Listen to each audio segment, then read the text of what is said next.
एक ऐसी कंपनी जिसका कोई न कोई प्रोडक्ट आपके घर में, आपके किचन में या आपके बाथरूम में होगा ही होगा, गारंटी के साथ कह सकता हूँ, क्योंकि इस कंपनी के पास 50 से भी ज्यादा ब्रांड हैं। पिछले साल इस कंपनी का टर्नओवर लगभग 59,000 करोड़ रुपए था। आखिर कैसे एक साबुन बनाने वाली कंपनी आज दुनिया के 190 देशों पर राज कर रही है? अब तक तो आप समझ ही गए होंगे कि हम किस कंपनी के बारे में बात कर रहे हैं। जी हाँ, हम बात कर रहे हैं हिंदुस्तान यूनिलीवर लिमिटेड के बारे में। नाम से स्वदेशी लगने वाली यह कंपनी क्या वास्तव में इंडियन है? इस कंपनी को यहाँ तक पहुँचने के लिए किन किन समस्याओं का सामना करना पड़ा? आज के इस वीडियो में इन सभी प्रश्नों के बारे में विस्तार से बात करेंगे। बात 1885 की है, जब ब्रिटेन में रहने वाले दो भाइयों ने, विलियम्स लीवर और जेम्स डॉर्सी लीवर ने मिलकर लीवर्स ब्रदर की स्थापना की। शुरुआत में यह कंपनी सनलाइट नाम से साबुन बनाती थी, जो इंग्लैंड के अलावा आसपास के देशों में काफी पॉपुलर था। लगभग 3 साल बाद 1888 में कोलकाता पोर्ट पर सनलाइट साबुन से भरा हुआ एक जहाज आता है और यहीं से लीवर्स ब्रदर की भारत में एंट्री होती है और देखते ही देखते कुछ समय बाद यह साबुन भारतीय लोगों में काफी पॉपुलर हो जाता है। इसकी सफलता के बाद लीवर्स ब्रदर ने अपने दूसरे प्रोडक्ट लाइफ बॉय को 1895 में लॉन्च कर दिया। दोनों साबुनों को लोगों के द्वारा खूब पसंद किया जा रहा था। लीवर्स ब्रदर ने अपने बिजनेस को एक्सपेंड करने के बारे में सोचा, लेकिन उनके सामने एक समस्या आ रही थी, रॉ मटेरियल, खासकर पॉम ऑयल, जिसका इस्तेमाल साबुन बनाने के लिए किया जाता था। उस समय पॉम ऑयल को बड़े लेवल पर एकत्र करना काफी मुश्किल काम था। इसी समय पर नीदरलैंड में दो बिजनेसमैन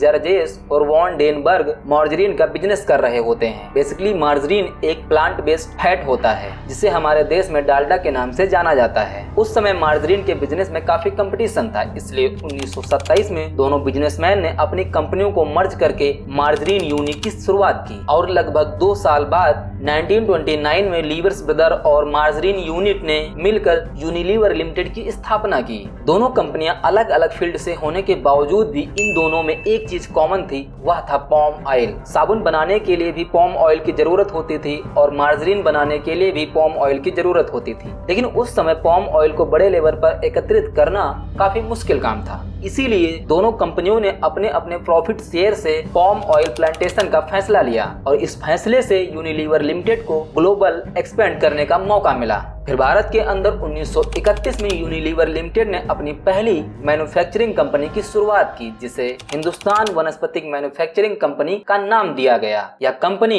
डालडा नाम से वनस्पतिक घी बनाती थी, जो शुद्ध घी का सस्ता अल्टरनेटिव था। और डालडा को भारत में कितनी प्रसिद्धि मिली, इसके बारे में शायद आप सभी लोग जानते ही होंगे। अगर आप डालडा की केस स्टडी पर एक डेडिकेटेड वीडियो चाहते हैं तो कमेंट में जरूर बताइएगा। इसके बाद 1934 में यूनिलीवर लिमिटेड ने मुंबई के अंदर अपनी पहली साबुन फैक्ट्री की शुरुआत की, जिससे ब्रिटेन से इंपोर्ट होने वाले साबुन की कास्ट को इंडिया में कम किया जा सके और इंडिया की मैक्सिमम पॉपुलेशन को टारगेट किया जा सके। और इसके बाद 1935 में यूनिलीवर लिमिटेड ने यूनाइटेड ट्रेडर्स लिमिटेड की शुरुआत की। यह कंपनी कपड़े, मेटल और केमिकल का इंपोर्ट एक्सपोर्ट करती थी। 1956 में हिंदुस्तान वनस्पतिक manufacturing company, Unilever brothers India और यूनाइटेड ट्रेडर्स लिमिटेड को मर्ज करके हिंदुस्तान लीवर लिमिटेड का गठन किया गया। फिर साल 2007 में इसका नाम बदलकर हिंदुस्तान यूनिलीवर लिमिटेड कर दिया गया था। लेकिन इसके मर्जर की कहानी इतनी भी आसान नहीं है। 1947 में भारत को आजादी मिलने के बाद विदेशी कंपनियों की ओनरशिप के लिए नए नए कानून बनाए जा रहे थे, जिससे परेशान होकर यूनिलीवर लिमिटेड ने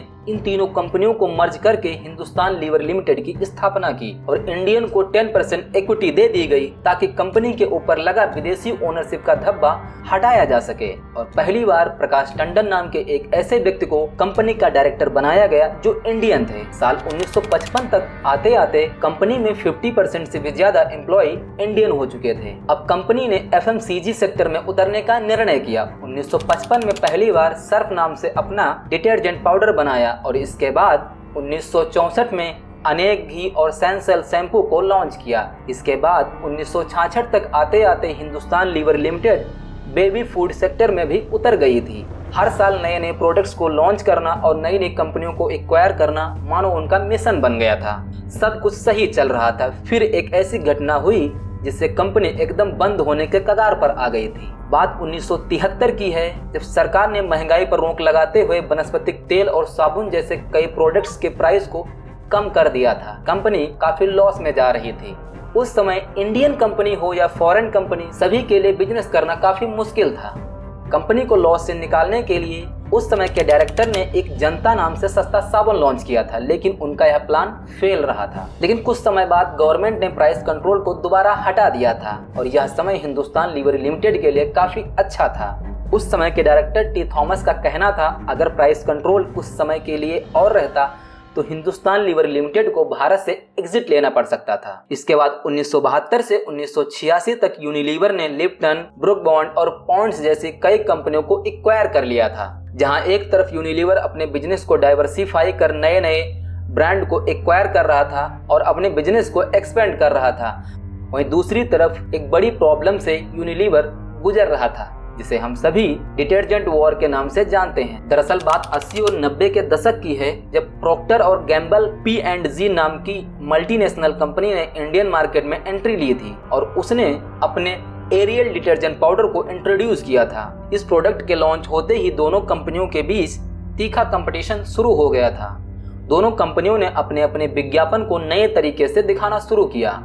इसी बीच में एक Indian detergent company Nirma washing powder ने बाजी मार ली थी। उसने इंडिया की मैक्सिमम मेजोरिटी को अपनी तरफ खींच लिया था। निरमा को चुनौती देने के लिए हिंदुस्तान लीवर लिमिटेड ने व्हील नाम से एक डिटर्जेंट पाउडर लॉन्च किया, जिसका प्राइस बहुत ही कम रखा गया था। व्हील डिटर्जेंट पाउडर के विज्ञापन इतने अच्छे थे कि लोग काफी अट्रैक्ट हुए और कंपनी को अच्छा मुनाफा हुआ।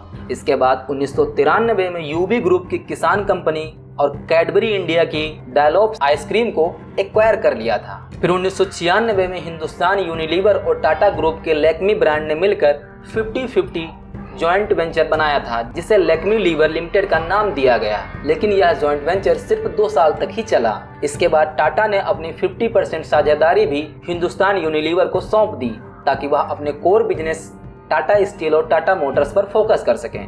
HUL अप्स और डाउन्स को फेस करते हुए अपनी तरक्की की सीढ़ी चढ़ता चला गया। हिंदुस्तान यूनिलीवर ने साल 2004 में प्योरेट नाम से वाटर प्यूरिफायर को लॉन्च किया और 20 साल बाद 2024 में वाटर प्यूरिफायर की डिमांड जितनी है शायद किसी को बताने की जरूरत नहीं है। और साल 2007 में इस कंपनी का नाम बदलकर हिंदुस्तान यूनिलीवर लिमिटेड रख दिया गया। इसी साल कंपनी ने एक ऐसा रिकॉर्ड ब्रेक किया जिसे देखकर लोग दंग रह गए। साल 2007 में ब्रुक बॉन्ड और सर्फ एक्सेल ने 1000 करोड़ की सेल को पार किया और 2008 में व्हील डिटर्जेंट पाउडर ने 2000 करोड़ की सेल के माइलस्टोन को टच किया था। और इसी के साथ हिंदुस्तान यूनिलीवर लिमिटेड ने रूरल मार्केट में अपनी पकड़ बनाने के लिए छोटे और सस्ते डिटर्जेंट पाउडर के पैक को लॉन्च किया, जिससे रूरल एरिया में भी उनका एक स्ट्रॉन्ग कस्टमर बेस तैयार हो गया था। इस समय तक Hindustan Unilever limited FMCG sector में लीडिंग पोजीशन को एंजॉय कर रही थी। तभी HUL एक नई कंट्रोवर्सी में फंस जाती है। यह मामला था फेयर एंड लवली का,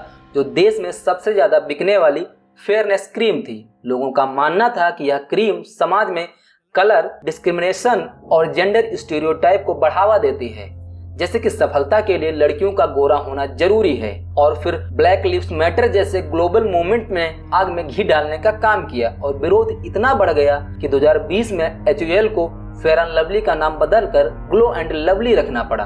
अब कंपनी का मानना है कि वह फेयरनेस की जगह ग्लो एंड हेल्दी स्किन को प्रमोट करते हैं। इसी साल 2020 में HUL ने GSK कंज्यूमर हेल्थ केयर को अपने साथ मर्ज कर लिया और इसी मर्जर के चलते ही हॉर्लिक्स और बूस्ट भी अब हिंदुस्तान यूनिलीवर का हिस्सा बन गए।